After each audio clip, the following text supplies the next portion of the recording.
3 seconds of logos. Horror movie opens up at night outside of a house cliche. Reading. Being brave doesn't mean you're not scared. It means you are scared, but you hang in there. I know he's probably just trying to make David feel better about all this, but what choice does this kid have but to hang in there? This kid's possessed by a demon, not trying gas station sushi. I won't let anything happen to you. Unkeepable promises. When your homage to The Exorcist just makes me want to watch that movie instead. Homage fails. If Ed and Lorraine are there and a priest is on his way, then clearly David's parents believe some crazy shit is going on with their kid. So why would they leave him alone at any point during this? Are they under the impression that the demon will only with David if there's an audience present? Getting in the bathtub to protect yourself from a demon. Demon's fingers just so happen to look exactly like the shower ring so that this scene can happen. What's happening, buddy? Are you okay? Could you turn on a light? Okay, let's get him down to the car. We'll drive him to the church. If the plan was always to do this at the church, then why didn't they meet the father at the church? I don't understand. Is the demon inside the kid, or is it chasing the kid and swiping at the walls blindly? Or is the demon inside the kid and peeking out to make these claw marks? A few minutes later, it f***s up a whole kitchen, far away from David's body. So I'm going to chalk this up as a really cool effect that makes no goddamn sense. You really shouldn't have let us take a look at this book movie. The stuff written here is about electing an abbot and blessing an abbot. It has jack to do with an exorcism.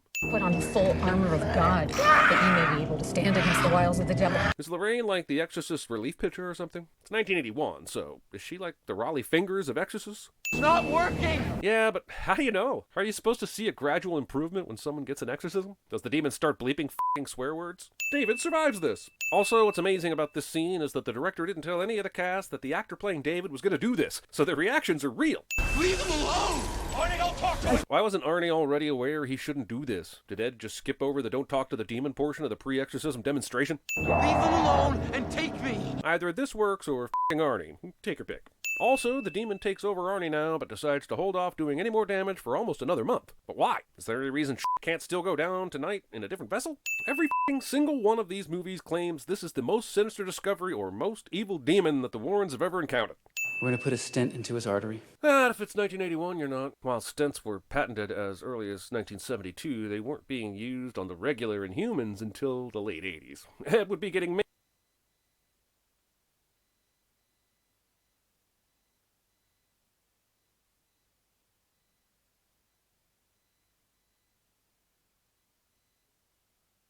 major open heart bypass surgery, but that would put him down for the count for the rest of the movie, so convenient time-traveling stent use is convenient. And now that David's out of the woods, maybe we should put all this behind us and get out of this place. Arnie still wants to be involved with Debbie's family after all that demon possession shit went down the previous night. That's called a red flag, Debbie. This is some more demon prankery bullshit. And I'm having a super hard time figuring out how the demoning works in this movie. If they're possessing a body, then why all the extracurricular away from the body bullshit? And the best you can do is push cereal, choosing to touch whatever this is. This occultist shows up to scare Arnie and then leaves like a dick. Did I ever tell you the story of how we met? Skip! The Three Musketeers, starring Gene Kelly and Lana Turner, was released in 1948. Ed and Lorraine Warren in real life were married in 1945.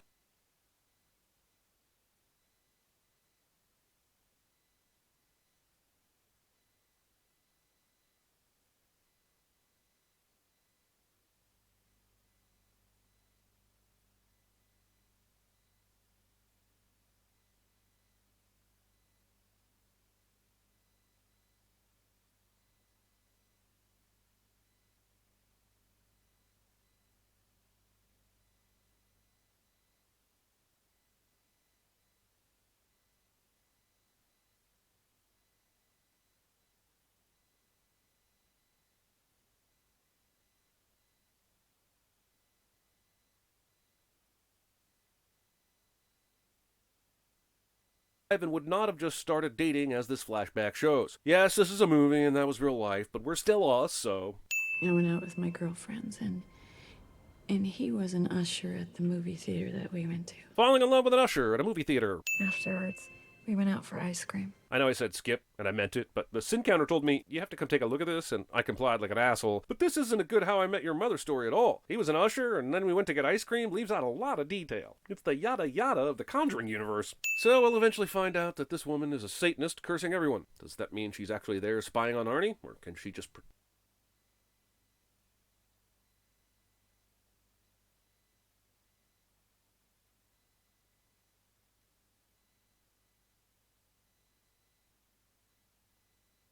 eject herself wherever she wants to go. And why would she even need to do that? He's already been cursed and or possessed, so what is her f***ing with him accomplishing? The end goal is going to be the same regardless, right? Isn't she just giving people an even better chance of catching her by pulling this minor league poltergeist bullshit? The Satanist who is doing this needs Arnie to complete an extremely vague plan. Something about giving a demon a soul in exchange for money? I have no idea. But whatever the case may be, she could have killed Arnie by turning on this chainsaw unexpectedly, and her plan would have been wrecked if that happened. You caught. It's fine, it's over. David is safe, the demon is gone. How does Lorraine not know what's going on? From the other two movies, and even later in this film, when she helps the detective in Danvers, we see how easily Lorraine picks up on the presence of evil. Even with her concern over Ed, she still should have felt the demon's presence wasn't totally gone after it left David. We wouldn't dare play the music, but anyone who plays their stereo this loudly and is this obnoxious deserves a f***ing sin. My name is Lorraine Warren. I know how this is going to sound, but there's going to be a tragedy at the Brookfield boarding kennels. Why doesn't she just lie and say, I'm hearing screaming coming from the kennels and I'm worried about it, rather than trying to convince someone over the phone that she has psychic powers? Is she worried about lying? Is God going to prevent her from going to heaven if she lies about this? Also, Lorraine has insanely perfect timing on the matter. Did the Satanists purposely wait for Ed to wake up before igniting Arnie? It's hilarious to me that this demon is making Arnie see things that aren't there so that he'll be adequately motivated to murder the kennel manager here in a minute. It didn't seem like David had much of a problem going right after his dad for no reason earlier. Arnie looks like a ghoul, and it will be revealed shortly that he has blood everywhere on him.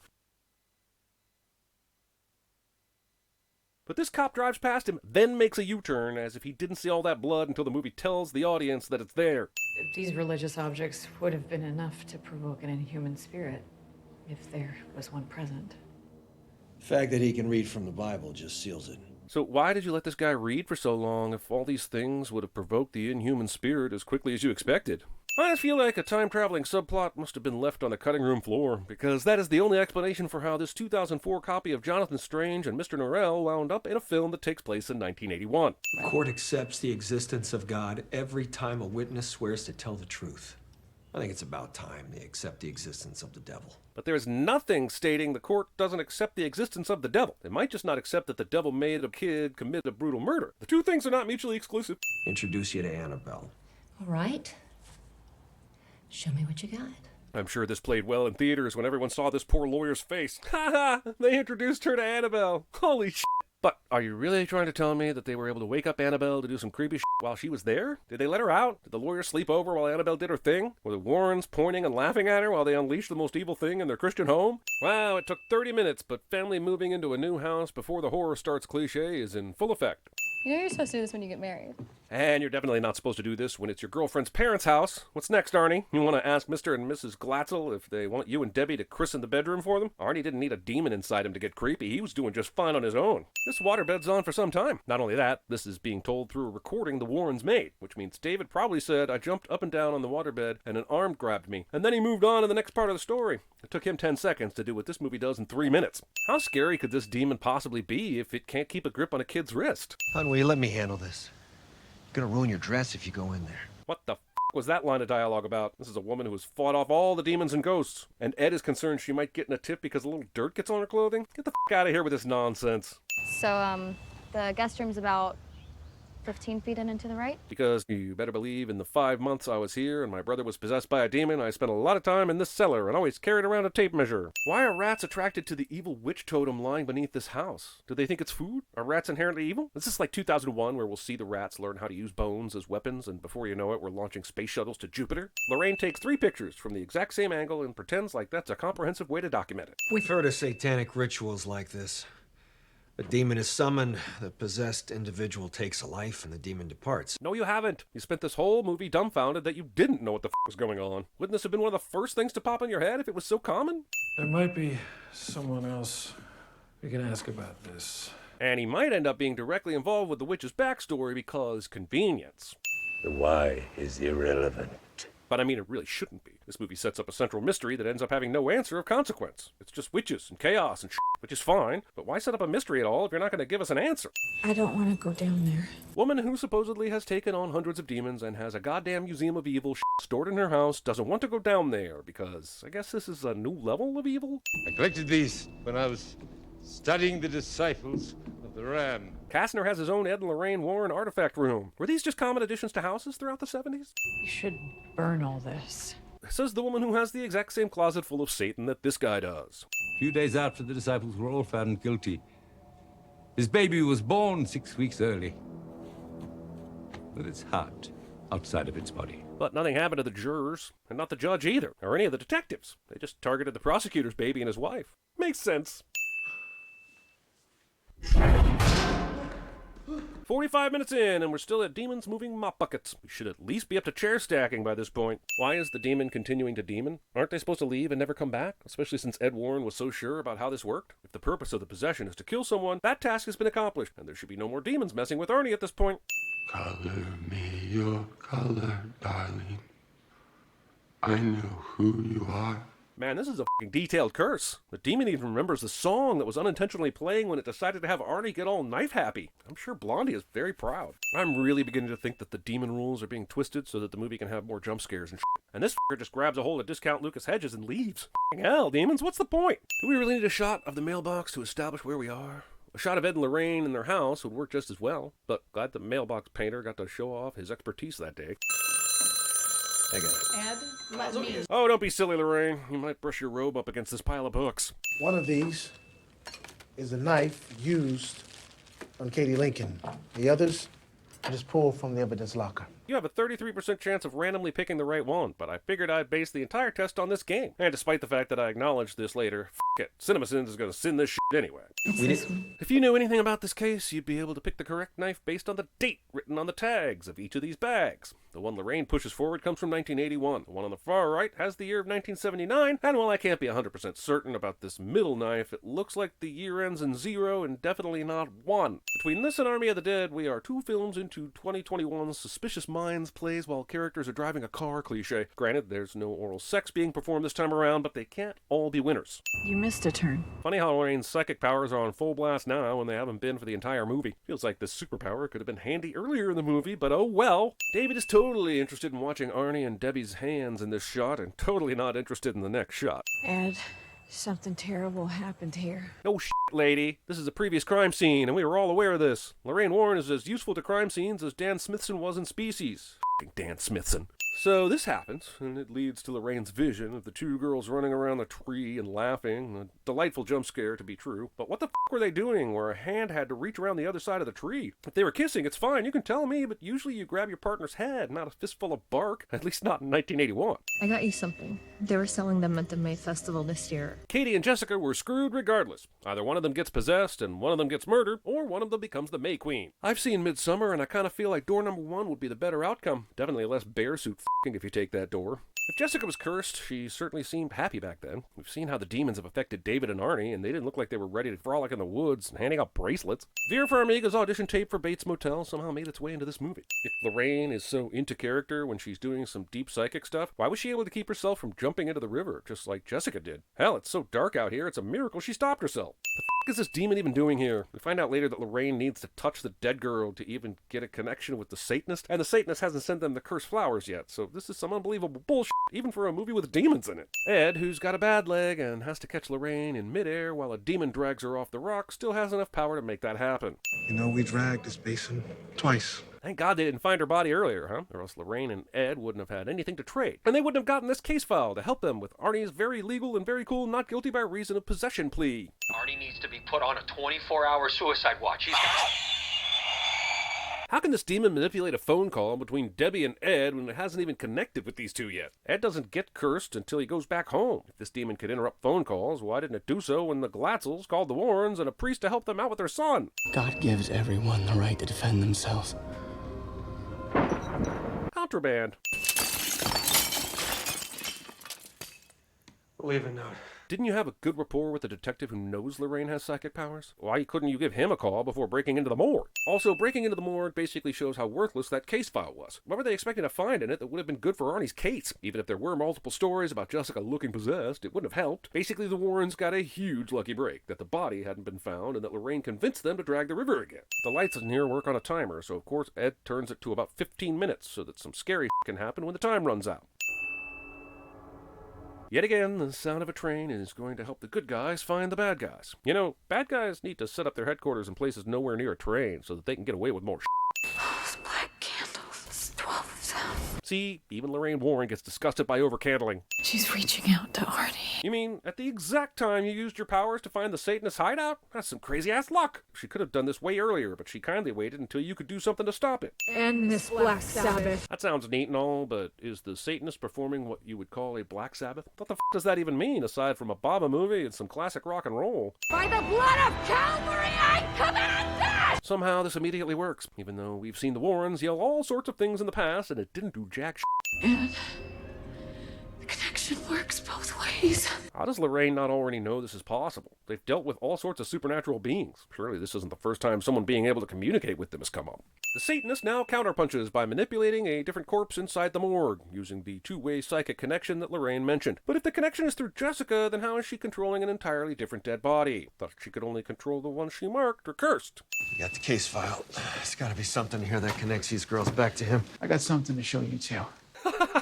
This case file is worthless. They keep bringing it up, but then get distracted immediately because the case file is worthless dog shit. It's about as useful as a dick on a rainbow. I think that's how the saying goes. But this part looks like Aramaic. The key to stopping Satan is written in several different languages so that Ed can't translate the important part, because of course it is. Whenever I discover a cure for cancer, I'm going to type important sentences by letting my cat randomly walk back and forth on my keyboard so the doctors will have to guess what I mean by 5. Once started, the curse must be completed. Her soul depends on it. Why didn't she just complete the curse sooner? And why wasn't it complete before? Didn't she get a murder out of it? Why was her work not finished after that? Unclean spirit! Wait, why did that work? Ed's clearly cursed now, and nobody's been able to snap people out of it once they become murderous. But apparently all you have to do is shout someone's name and grab their arm, and it's all good. Too bad Debbie didn't do the same with Arnie when he killed the kennel guy. Ed, what the hell is going on? Help me find it! Great time to play the pronoun game when you need someone to help find the satanic totem. They just arrived yesterday while you guys were driving home. Then why didn't it curse Drew instead of Ed? And why did it curse Ed specifically? Has he even been in this office since he got back? If you're telling me that David got cursed because he was jumping on a waterbed directly above the totem, then Drew should have been cursed as soon as he accepted this vase full of flowers, right? How did she get that large of an item in a vase with that small of an entryway? She would have had to build the vase around it. The Satanist's power is strongest at night. And humans only use 10% of their brain. This woman lives in the area. Finally, Ed and Drew find something in the case file that's worth a damn. They find out that Jessica received her totem at college, which is close to the other totem places. They can now triangulate where the Satanist is working because she's lazy and did everything local. But here's the thing. The whole reason they wanted the case file is because they think it'll help Arnie in court later. How does finding a Satanist's home prove that she sent totems and the totems do exactly what the Warrens claim? Then it can't be either of these two. The commuter lines don't run that late. So, Larry, how are we going to get the Warrens to where they can find this mysterious cursing lady? Well, Hank, I was thinking we'd just create all this trained knowledge for Drew to have. Brilliant, Larry. That's why they pay you the big bucks. This is one. The Conjuring, The Devil Made Me Do It, follows the tried and true Law and Order method of, if you've seen this asshole before and other things, then he's 100% the killer or closely involved. It's the curse. I do my best translating by fireplace light. I don't believe in electricity. The curse needs 3 victims to be complete. The child, the lover, and the man of God.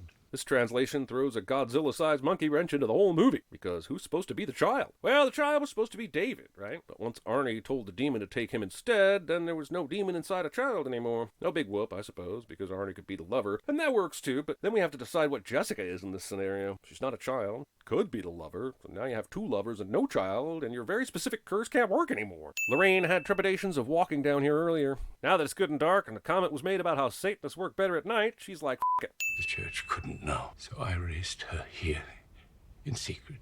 That must have been awkward when you went to your parish and had to leave your baby for hours, or doing all that specialty work out in the field investigating Satanists and It's just the wiring. Seriously? You know there are fucking actual curses taking place and people being possessed and murdered all over the goddamn place, but you're gonna throw that belief out the window when the lights flicker? It could just be the wiring, but why take your fucking chance, Father? This is your goddamn job. And now I know the real reason she's here. There are tunnels under this land. I always go back to this truth. Satanists be shopping. I mean tunneling. Also, this still doesn't explain why Kastner's daughter is specifically targeting these people. I guess she could be going after the Warrens to get them out of the way, but what about Jessica and the Glatzels? And yeah, we already seen the bullshit about why being irrelevant, but Ed and Drew found a fucking link to all the victims living in the same area. She's here. Weird, since Arnie